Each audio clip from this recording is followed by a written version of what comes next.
کیا اب جانتے ہیں وہ کون سا شخص تھا جس نے برصغیر کے مسلمانوں کو یہ احساس دلایا کہ وہ ایک الگ قوم ہے؟ وہ کون تھا جس نے شکست خوردہ اور مایوس مسلمانوں میں نئی روح پھونک دی؟ وہ کون تھا جس کے ویژن نے آگے چل کر پاکستان کی بنیاد رکھ دی؟ کہانی شروع کرنے سے پہلے فالو اور سبسکرائب کر لیں تاکہ میری آنے والی ہر ویڈیو اب تک پہنچ جائے۔ تو چلیے شروع کرتے ہیں۔ آج ہم بات کریں گے ایک ایسی عظیم شخصیت کی جنہیں تاریخ سر سید احمد خان کے نام سے جانتی ہے۔ سر سید احمد خان 17 اکتوبر 1817 کو دہلی میں پیدا ہوئے۔ وہ ایک معزز مغل خاندان سے تعلق رکھتے تھے۔ ان کے والد شاہی دربار سے وابستہ تھے، جبکہ ان کی والدہ ایک نہایت بااثر اور تعلیم یافتہ خاتون تھی۔ سر سید نے ابتدائی تعلیم گھر پر حاصل کی۔ قرآن، فارسی، عربی اور بعد میں ریاضی اور سائنس بھی سیکھی۔ وہ شروع سے ہی ذہین، سنجیدہ اور غور و فکر کرنے والے انسان تھے۔ انہوں نے برطانوی دور میں سرکاری ملازمت اختیار کی اور مختلف عدالتوں میں کام کیا۔ 1857 کی جنگ آزادی نے برصغیر کی تاریخ بدل کر رکھ دی۔ مسلمانوں پر بغاوت کا الزام لگا، ان کی جائیدادیں ضبط ہوئیں اور انہیں ہر شعبے میں پیچھے دھکیل دیا گیا۔ اسی موقع پر سر سید احمد خان نے حالات کو گہرائی سے سمجھا۔ انہوں نے ایک کتاب لکھی جس کا نام تھا اسباب بغاوت۔ اس کتاب میں انہوں نے برطانوی حکومت کو بتایا کہ بغاوت کے اصل اسباب کیا تھے۔ انہوں نے مسلمانوں کو مشورہ دیا کہ وہ جدید تعلیم حاصل کریں، کیونکہ بغیر تعلیم کے وہ کبھی ترقی نہیں کر سکتے۔ یہی وہ لمحہ تھا جب سر سید نے مسلمانوں کی قسمت بدلنے کا فیصلہ کیا۔ سر سید احمد خان کا سب سے بڑا کارنامہ تھا محمدن کالج۔ یہ کالج 1875 میں علی گڑھ میں قائم کیا گیا۔ بعد میں یہی ادارہ بنا علی گڑھ مسلم یونیورسٹی۔ یہ صرف ایک کالج نہیں تھا، یہ ایک تحریک تھی، علی گڑھ تحریک۔ اس تحریک کا مقصد تھا مسلمانوں کو جدید تعلیم دینا، سائنس اور انگریزی سکھانا، مسلمانوں کو سرکاری نوکریوں کے قابل بنانا، سیاسی شعور پیدا کرنا۔ سر سید سمجھتے تھے کہ اگر مسلمان جدید تعلیم میں آگے نہیں بڑھیں گے تو ہمیشہ غلام رہیں گے۔ سر سید احمد خان وہ پہلے شخص تھے جنہوں نے واضح طور پر کہا کہ ہندو اور مسلمان دو الگ قومیں ہیں۔ انہوں نے کہا کہ دونوں کے مذہب الگ، تہذیب الگ، تاریخ الگ، رسم و رواج الگ۔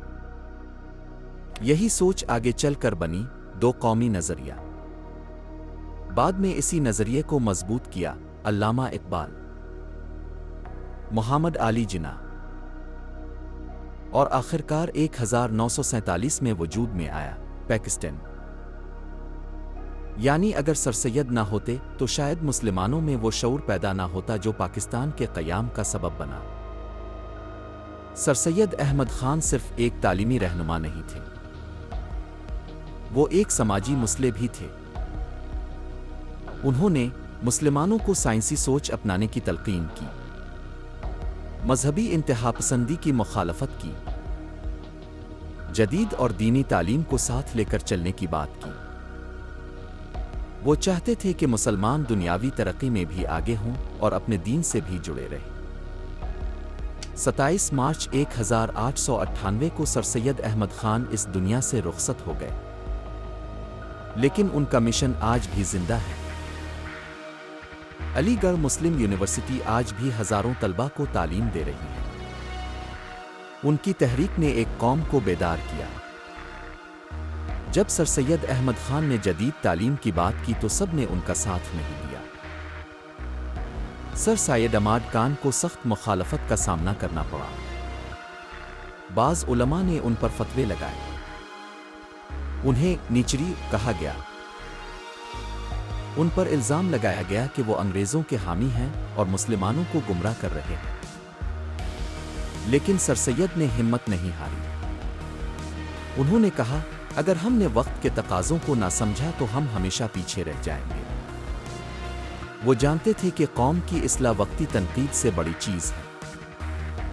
سر سید نے صرف کالج ہی قائم نہیں کیا بلکہ ایک علمی انقلاب کی بنیاد بھی رکھی۔ انہوں نے قائم کی سائنٹیفک سوسائٹی۔ اس سوسائٹی کا مقصد تھا مغربی سائنسی کتابوں کا اردو میں ترجمہ، مسلمانوں کو جدید علوم سے روشناس کرانا، علمی مکالمے کو فروغ دینا۔ انہوں نے رسالہ بھی جاری کیا جس کا نام تھا تہذیب الاخلاق۔ اس رسالے کے ذریعے انہوں نے مسلمانوں کی سماجی اصلاح، تعلیم، اخلاقیات اور سوچ میں تبدیلی لانے کی کوشش کی۔ یہ دراصل مسلمانوں میں ذہنی بیداری کی تحریک تھی۔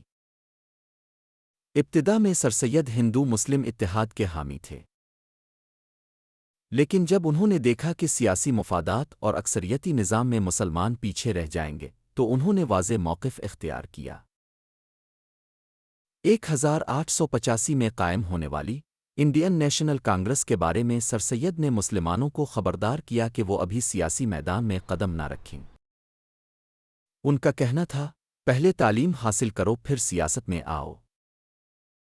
وہ سمجھتے تھے کہ بغیر تیاری کے سیاست میں جانا مسلمانوں کے لیے نقصان دہ ہوگا۔ سر سید احمد خان نے جو بات 1880 کی دہائی میں کہی وہ آگے چل کر حقیقت بن گئی۔ ان کی علیحدہ قوم کی سوچ کو مزید مضبوط کیا۔ علامہ اقبال نے 1930 کے خطبہ الہ آباد میں اور محمد علی جناح نے سیاسی جدوجہد کے ذریعے آخرکار 1947 میں وجود میں آیا۔ پاکستان یوں کہا جاتا ہے، سر سید نے بیج بویا، اقبال نے پانی دیا اور قائد اعظم نے فصل کاٹی۔